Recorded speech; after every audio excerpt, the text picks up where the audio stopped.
ಕಾಪು ಶ್ರೀ ಹೊಸ ಮಾರಿಗುಡಿ ದೇವಸ್ಥಾನದಲ್ಲಿ ಹೊಸ ಮಾರಿಗುಡಿ ದೇವಸ್ಥಾನ ಅಭಿವೃದ್ಧಿ ಸಮಿತಿ ಮತ್ತು ನವದುರ್ಗ ಲೇಖನ ಯಜ್ಞ ಸಮಿತಿಯ ನೇತೃತ್ವದಲ್ಲಿ ನವದುರ್ಗ ಲೇಖನ ಯಜ್ಞ ಪೂರ್ವಭಾವಿಯಾಗಿ ಹಮ್ಮಿಕೊಂಡಿರುವ ಕುಣಿತ ಭಜನಾ ಸ್ಪರ್ಧೆಯನ್ನು ಹೊಸ ಮಾರಿಗುಡಿ ದೇವಸ್ಥಾನದ ಅರ್ಚಕ ವೇದಮೂರ್ತಿ ಶ್ರೀನಿವಾಸ ತಂತ್ರಿ ಕಲ್ಯ ಉದ್ಘಾಟಿಸಿದರು. ಅಧ್ಯಕ್ಷತೆ ವಹಿಸಿದ್ದ ಅಭಿವೃದ್ಧಿ ಸಮಿತಿ ಅಧ್ಯಕ್ಷ ವಾಸುದೇವ ಶೆಟ್ಟಿ ಮಾತನಾಡಿ, ಕಾಪು ಮಾರಿಗುಡಿಯ ಜೀರ್ಣೋದ್ಧಾರ ಮತ್ತು ಬ್ರಹ್ಮಕಲಶೋತ್ಸವ ಪ್ರಯುಕ್ತ ಹಮ್ಮಿಕೊಂಡಿರುವ ನವದುರ್ಗ ಲೇಖನ ಯಜ್ಞದಲ್ಲಿ ಎಲ್ಲ ಭಕ್ತರನ್ನು ಜೋಡಿಸುವ ಉದ್ದೇಶದೊಂದಿಗೆ ನವದಿನಗಳ ಭಜನೆ ಕುಣಿತ ಭಜನಾ ಸ್ಪರ್ಧೆಯನ್ನು ಆಯೋಜಿಸಲಾಗಿದೆ.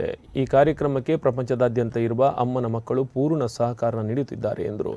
ದೇಗುಲದ ಕಾರ್ಯನಿರ್ವಹಣಾಧಿಕಾರಿ ರವಿಕಿರಣ್, ಅಭಿವೃದ್ಧಿ ಸಮಿತಿ ಪ್ರಧಾನ ಕಾರ್ಯದರ್ಶಿ ರಮೇಶ್ ಹೆಗ್ಡೆ ಕಲ್ಯ, ಉಪಾಧ್ಯಕ್ಷ ಮಾಧವ ಆರ್ ಪಾಲನ್, ನವದುರ್ಗ ಲೇಖನ ಯಜ್ಞ ಸಮಿತಿ ಅಧ್ಯಕ್ಷ ಕೆ ರಘುಪತಿ ಭಟ್, ಪ್ರಚಾರ ಸಮಿತಿ ಪ್ರಧಾನ ಸಂಚಾಲಕ ಯೋಗೀಶ್ ಶೆಟ್ಟಿ ಬಾಲಾಜಿ, ಸ್ವರ್ಣ ಸಮರ್ಪಣಾ ಸಮಿತಿ ಕಾರ್ಯಾಧ್ಯಕ್ಷ ನಡಿಕೆರೆ ರತ್ನಾಕರ ಶೆಟ್ಟಿ, ಸಮಿತಿ ಪ್ರಮುಖರಾದ ಹರಿಯಪ್ಪ ಕೋಟ್ಯಾನ್, ಕೆ ವಿಶ್ವನಾಥ್, ಹರಿಯಪ್ಪ ಸಾಲ್ಯಾನ್, ಶೇಖರ್ ಸಾಲ್ಯಾನ್, ರಘುರಾಮ ಶೆಟ್ಟಿ, ಶ್ರೀಧರ ಕಾಂಚನ್, ಶ್ರೀಕರ ಶೆಟ್ಟಿ, ಅನಿಲ್ ಕುಮಾರ್, ಜಯರಾಮ್ ಆಚಾರ್ಯ, ಸುಬರ್ಧನ್ ನಾಯ್ಕ್, ಸಂತೋಷ್ ಶೆಟ್ಟಿ ಮೂಡ್ಶೆಡ್ಡೆ, ರಮೇಶ್ ಕಲ್ಮಾಡಿ ಮೊದಲಾದವರು ಉಪಸ್ಥಿತರಿದ್ದರು.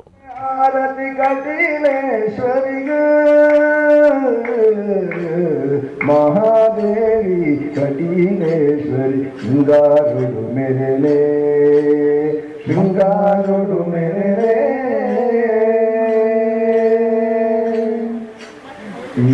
పొల్లు తోరడిన పొల్లుల కమ్మెన పొన్నన మల్లిಗೆ పూరడిన ఐసిరి దేవిన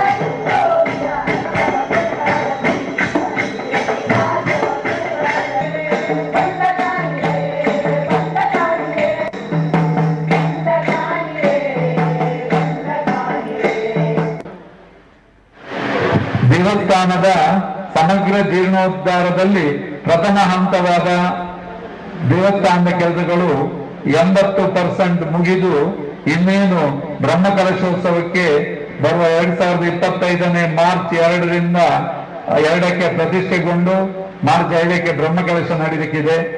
ಅದೇ ಫೆಬ್ರವರಿ 25ರಿಂದ ಸತತವಾಗಿ 9 ದಿವಸ ಅಮ್ಮನ ಸನ್ನಿಧಿಯಲ್ಲಿ ವಿಶೇಷ ಧಾರ್ಮಿಕ ಕಾರ್ಯಕ್ರಮಗಳು ನಡೆಯಲಿಕ್ಕಿದೆ. ಅಂತಹ ಸಂದರ್ಭದಲ್ಲಿ ಕಾಪು ನಮ್ಮನ ಅಪ್ಪಣೆಯಂತೆ ಪ್ರಪಂಚಾದ್ಯಂತ ಇರುವ ಭಕ್ತರಿಗೆ ಈಗಾಗಲೇ ನಾವು ಬಹಳಷ್ಟು ಪ್ರಚಾರ ಕೊಟ್ಟಿದ್ದೇವೆ.